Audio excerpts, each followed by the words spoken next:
My loves, this is just a reminder and a request to please clean your living spaces, whether it's at home or at work.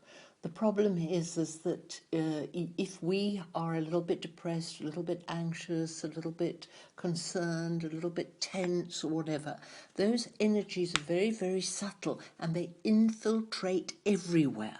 And over time, you build up quite a field of greyness in your living spaces.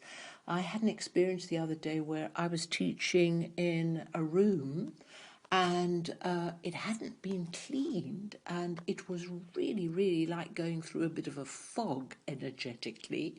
And we cleaned the space before we started to work. I cannot describe to you the difference it made.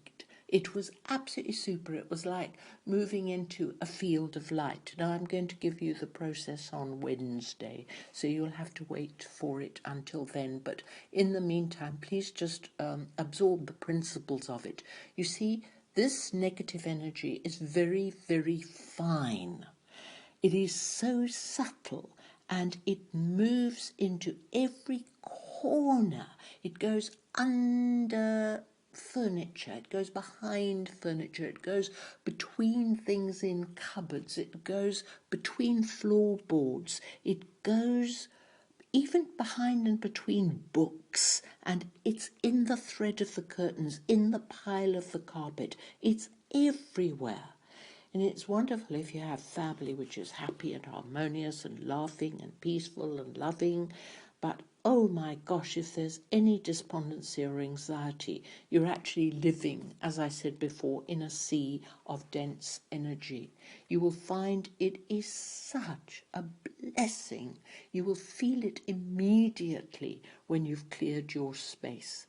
Now, just a couple more things on this. It's just a very short podcast, but I found the bedroom needs a regular cleanse because we're processing so much at night and in our sleep these days, and very often our nights are restless. So when I wake up in the morning and dress, I always light candles and have incense, and I sometimes cleanse the bed with the violet flame if I feel it needs it.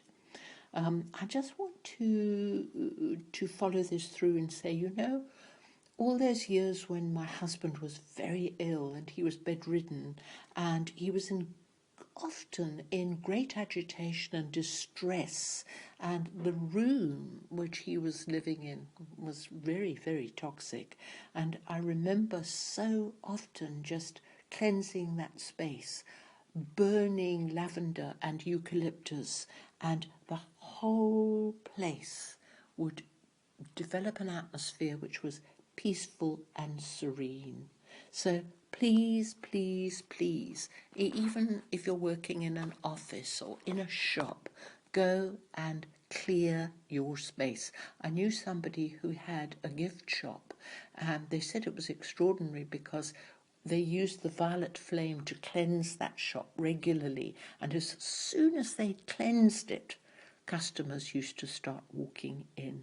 So, although we're not conscious of it, we can really, really sense the energies in any space. There you are, my loves. I'll give you the very simple, quick process on Wednesday. Ha ha, you'll have to wait. Bye-bye.